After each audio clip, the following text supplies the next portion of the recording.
त्यांच्या संघ बैठक होऊन या दोन्ही पालखी सोहळे वेगळे करण्यात आले. मग ज्ञानेश्वर महाराजांचा जेजुरी मार्गे जायला लागला आणि तुकोबारायांचा हा बारामती मार्गे, इंदापूर मार्गे पंढरपूरला जायला लागला. आणि तेव्हापासून त्या आज तागायत जर आपण पाहायचं झालं तर मी तुम्हाला आत्ता पण दाखवू शकतो की या पालखीमध्ये तुकोबारायांच्या पण पादुका आहेत आणि त्याखाली नारायण महाराजांच्या पादुका जे आहेत की त्या आपण खाली ठेवतो. साधारण ह्या पादुका तुकोबारायांच्या आहेत आणि ह्याच्या खालीच जे पितळी पादुका आहेत त्या पूर्वीपासूनच्या आहेत. म्हणजे अशा दोन्ही पादुका ह्या पालखीमध्ये विराजमान असतात. म्हणजे अगदी रामकृष्ण हरी. आज आपण आहोत बारामती तालुक्यातील म्हणजे बऱ्हाणपूर या ठिकाणी. तर आज जगद्गुरू जगद्वंदनीय संत तुकाराम महाराज यांचा पालखी सोहळा परतीच्या प्रवासाने इथं विसवलेला आहे. आपल्यासोबत आहेत जगद्गुरू संत तुकाराम महाराजांचे थेट 11वे वंशज भानुदास मोरे महाराज रामकृष्णाने मागून. तर आज महाराजांकडून आपण जाणून घेणार आहोत वारीचा प्रवास, वारीची परंपरा. महाराज देहूपासून आळंदीपासून लाखो भाविक वारीमध्ये दिल्लीमध्ये चालत असतात. पंढरीचे दर्शन घेऊन परतताना मात्र ठराविकच लोक आपल्याला या वारीसोबत दिसतात. तब्बल 350-400 वर्षाची ही परंपरा तुमच्याकडून आम्हाला जाणून घ्यायचंय. वारीची मती, वारीची परंपरा काय सांगाल? आषाढी कार्तिकी विसरू नको मज, सांगत असे गुज पांडुरंग. खरं तर साक्षात पांडुरंग परमात्म्याने या संतांना निरोप दिलेला आहे की तुम्ही आषाढी कार्तिकीला मला विसरू नका, मला भेटायला तुम्ही पंढरपूरला या.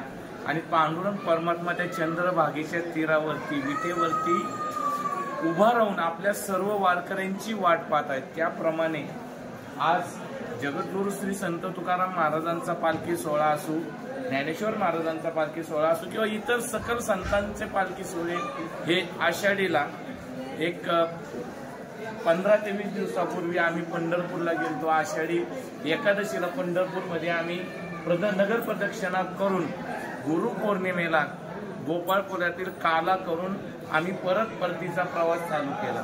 आणि हा परतीचा प्रवास करत असताना आज आम्ही बऱ्हाणपूर या गावामध्ये आलेलो आहे.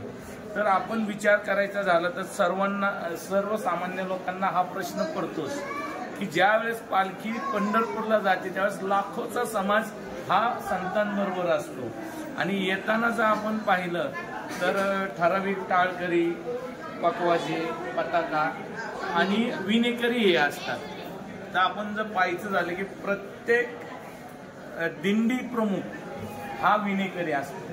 म्हणजे प्रत्येक दिंडीतील जर सूचना द्यायच्या असतात आम्हाला तर आम्ही ही विणेकऱ्याला समाज आरतीला सूचना देतो.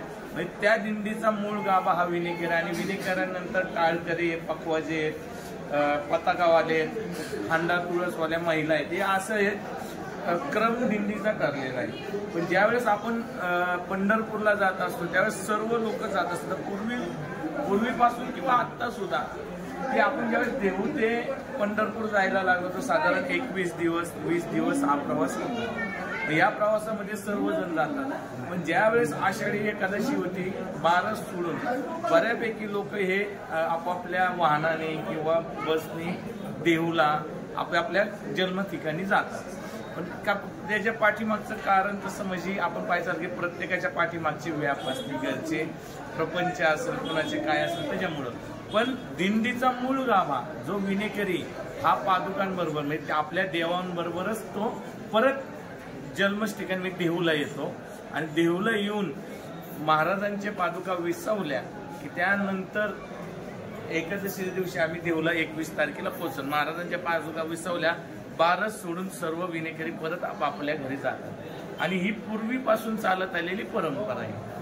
या परंपरेमधून अजून एक ऐकण्यात आलेलं आहे की जगद्गुरू संत तुकाराम महाराजांच्या पालखी सोहळ्यामध्ये तुकाराम महाराजांच्या पादुका आहेत, त्याच्यासोबत ज्ञानेश्वर माऊलींच्या सुद्धा पादुका आहेत आणि माऊलींची तुकाराम महाराजांची दोन्ही वारी बरोबरच घडते असं ऐकलेलं काय तसं पाहायचं झालं तर जगद्गुरू तुकोबारायांचे तृतीय चिरंजीव तपोनिधी नारायण महाराज देहूकर, म्हणजे या पालखी सोहळ्याचे जनक ज्यांनी हा पालखी सोहळा चालू केला.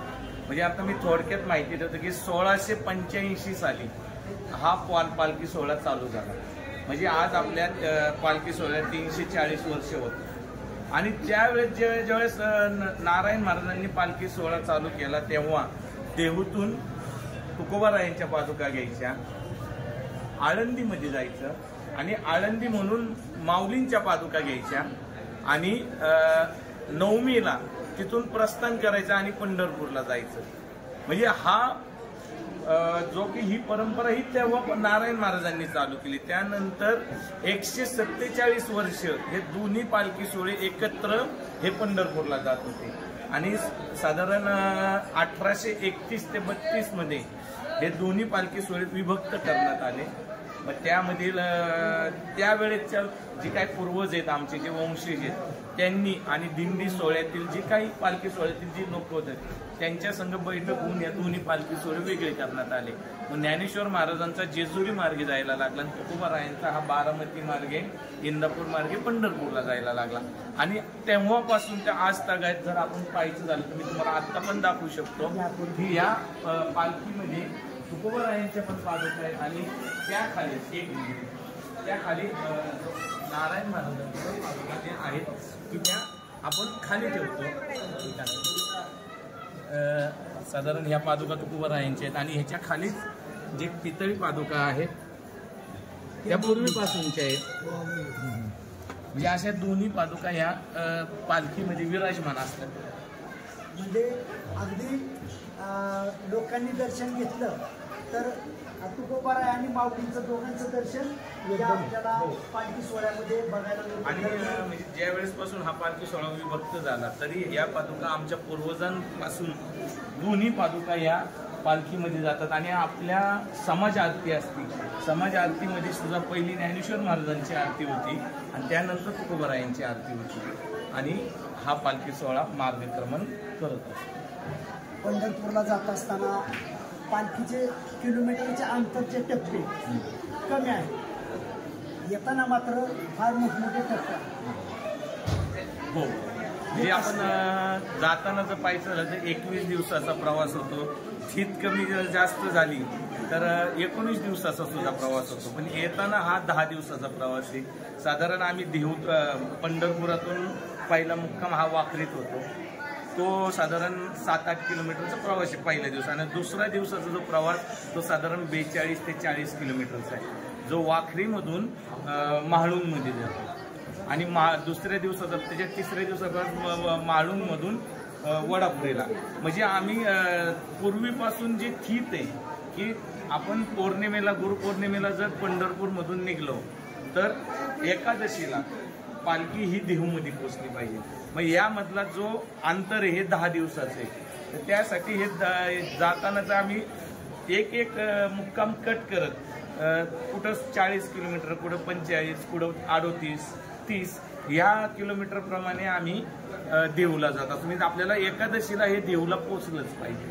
खरं तर महाराजांची वारी, माऊलींची वारी म्हटलं की स्पिरिट असतं, आनंदाचा सोहळा असतो.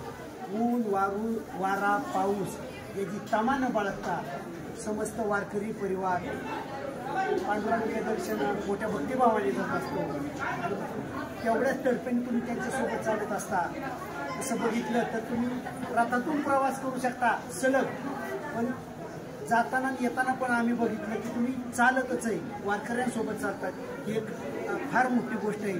खऱ्या अर्थाने तुकाराम महाराजांचं जर चरित्र बघितलं तर आजही विज्ञान सुद्धा त्यांना सलाम करते. इतकं विज्ञानवादी तुकाराम महाराज होते, त्यांचे तुम्ही वंशज आहात. अजून काय सांगा? महाराजांनी सांगितले पंढरीची वारी आहे माझ्या घरी आणि न करी तीर्थवास. म्हणजे तुकोबारायांच्या घराण्यात पिढ्यानपिढ्या चालत आलेली ही पंढरीची वारी आणि आमचं नशीब, तुमचं पण नशीब आणि सर्व वारकऱ्यांचं नशीब आहे की त्या पांडुरंगाने, त्या संतांनी आम्हाला कुशीत घेतले आणि आम्हाला ती बुद्धी दिली. आणि जर आपण आपल्या देशात पाहायचं झालं किंवा महाराष्ट्रात 125 करोड लोक हे भारतामध्ये आहेत. त्यातल्या त्यात महाराष्ट्रामध्ये एक साधारण 30 ते 40 लाख लोक आहेत. देहू परिसर किंवा या इतर परिसरात सुद्धा भरपूर लोक आहेत. पण ह्याच वारकऱ्यांना का बुद्धी दिली पांडुरंगाने? मग त्या भगवंतानी आम्हाला सर्वांना जवळ केलं आणि त्यांनी ही बुद्धी दिली आणि आम्ही हे पंढरीची वारी करायला लागलो. यात तुम्ही सुद्धा आज कुठल्या ना कुठल्या माध्यमातून आम्हाला जोडले गेले, संतांना जोडले गेलेले नाही. त्या संतांनीच तुम्हाला बोलवलेले. जसं पांडुरंग परमात्म्याने मगाशी मी सांगितलं की पांडुरंग परमात्मा संतांना म्हणत आहे की आषाढी कार्तिकी विसरू नको मज, सांगत असे गुज पांडुरंग. मी हाच निरोप आपण सर्वांना दिला. जातो माघारी पंढरीनाथा, तुझे दर्शन झाले आता. हा भक्तिभाव संतांच्या वारकऱ्यांच्या चेहऱ्यावर जाताना दिसतोय. खरंच तुमच्याशी बोलून धन्य झालो. आणि या निमित्ताने समस्त महाराष्ट्रातील मराठी माणसांना हे कळालं की बाबा संत तुकाराम महाराजांनी माऊलींची दोन्ही पादुका एकाच पालखीमध्ये आपल्याला बघायला मिळतात. हे प्रत्यक्ष आज या व्हिडिओच्या माध्यमातून लोकांना कळणार आहे. महाराज तुमच्याशी बोलून खूप मनस्वी आनंद झाला. तुम्हाला निरोगी आयुष्याच्या, उदंड आयुष्याच्या खूप खूप शुभेच्छा. रामकृष्ण.